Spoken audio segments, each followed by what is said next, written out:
What Mike Mentzer got right and what Mike Mentzer got wrong. Carrying a set to the point where you are forced to utilize 100% of your momentary muscular ability is the single most important factor in increasing strength and size. Indulging indiscriminately in massive excesses of protein beyond maintenance and growth needs, however, will not somehow cause you to grow any faster had you merely satisfied need. I'll just go ahead and assume you know roughly who Mike Mentzer is, judging by the fact you clicked this video. Or maybe you're just attracted by the handsome, muscular man in the thumbnail. Oh, and Mike Mentzer isn't bad himself. So who was Mike Mentzer and what is he known for? Now don't worry, I'm not going to start this introduction with Mike Mentzer was born on the 19th blah blah blah, and at the age of 5 he played local baseball team, and his father called Thompson worked in construction. Absolute pointless information. Mike Mentzer was an IFBB pro bodybuilder hailing from Arnold's era, competing throughout the 70s and 80s. Mike Mentzer was a twin to the great Ray Mentzer, who was also a competitive bodybuilder. The most well-known and controversial moment that Mike is known for is when he went head-to-head with Arnold in the 1980 Olympia controversy, where Arnold placed over Mike. Arnold entered the show quite late. Clearly Arnold wasn't ready or as conditioned as he should have been for the show. And if you look at the photos here, you'll agree, a bit of a shitty judge decision, most likely because the judges adored Arnold and there was some politics involved, which is sometimes the case for amateur shows too, from personal experience and insight. Well, anyway, why does this all matter? Very good, a dude that lost against Arnold looking very good in a thong, but why should we care? Well, his unique approach to training, emphasis on science and reasoning, and his rebellion against traditional training methods earned him a distinct reputation within the community. That people still talk about and adhere by to this very day. For his time, this was very unheard of for a bodybuilder to be this insightful, and he did inspire many, but the main thing he is known for was his particular training style, heavy duty. Heavy duty was essentially HIIT training, heavy interval training. Now this is extremely different to what you've probably heard of HIIT workouts, like CrossFit style workouts where it's just absolutely everything within a short period of time. This is quite different. So what is it? Mike Mentzer's heavy duty HIIT training. It's fundamentally the concept of less is more. Less duration workouts, less sets, fewer exercises, low volume, more recovery days. But with the utmost focus and importance placed on one working set per exercise to absolute failure, along with the potential assisted reps, partial reps, rest pauses, etc. Once the set is over, move on to the next body part. It's that simple. Once the workout is over, go away, have a rest day or 3. Depending on how much of a hard gainer you are, sometimes Mike himself suggested 5 to 7 days off before training again. However, all this gripped with the utmost importance set on progressively overloading every workout. Each workout, quite simply, the goal is to get stronger. Every workout, you're trying to add on a little bit more weight onto every exercise, getting stronger and stronger. This is the absolute key. So HIIT, short, heavy, intense workouts with increased recovery days and increased progressive overload. It wasn't until I reduced their training frequency to once every 4 to 7 days back in February of 1995 that voila, they finally started achieving results of the order I always knew were possible. So now you know who Mike Mentzer is and what HIIT training is. I would suggest you read his book, Heavy Duty. You can get this online for a free PDF download actually. I've read it about 5 to 6 times.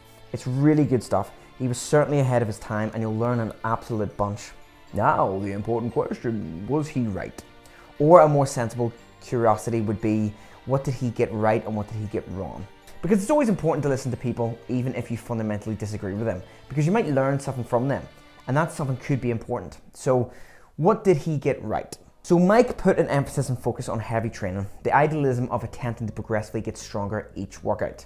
This is what it's all about. If you're getting stronger, right, in your logbook you can see compared to the last 6 months that you're lifting heavier and you can deal with greater load, greater rep ability, etc. Regardless of what your physical attributes look like at this minute, you will grow. All being well, you're ticking all your other boxes like your nutrition boxes, your recovery boxes.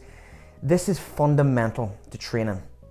The problem is so many come in, do a bit of volume, a bit of pump workouts, and never truly force their bodies to adapt. If you don't try to adapt or push yourself into various boundaries, you will not adapt. He was also correct about the emphasis on recovery. Recovery and overtraining is certainly an issue, for some anyway. But those some don't exactly understand that days off from training, deloads, reverse dieting, etc. will ultimately allow their bodies to recuperate and repair the damaged tissues and cells and grow. It's very overlooked, and Mike brought that idea to the forefront. Of course, Mike got a number of other things right in terms of the philosophy of training. For example, the idea of starting your scientific experiment, which is your training program, with the least amount of volume and sets as possible. So when you start to plateau, there's only one direction to go. Whereas if you start your sets with 20 per body part and you start to get stuck in plateau, where do you go? You go up or down? It's quite hard to know. As you continue to train to failure, your strength and size will undoubtedly increase. Your goal again being a progressive increase of intensity and workload placed on the muscle. So that's what Mike got right. Now, what did Mike get wrong? In my opinion, of course. I think he really underestimated the body's capability to recover.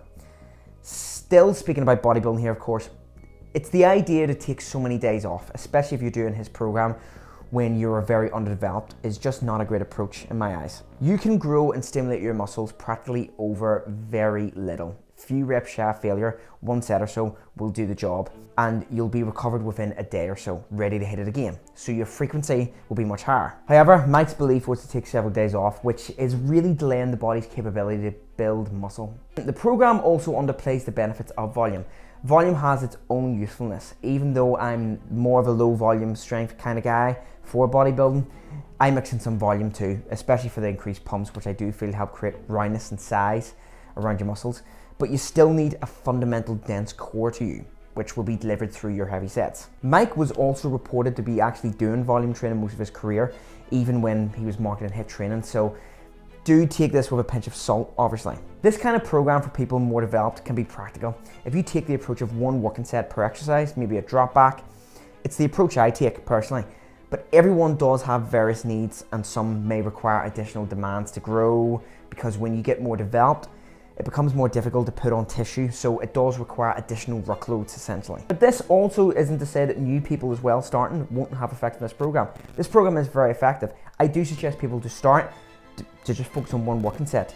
However, the difference is maybe within the first year or so of training, there's not much need to go to failure, and I am a massive advocate of failure training. I just don't see the utility for someone the first year in. Your recovery demands, you can stimulate over very little, as we talked about, and the key is to be able to recover that very fast. There is one more thing he got wrong. Now, however, I do believe he was onto something here that people should take heed of, and that's the idea of low protein consumption.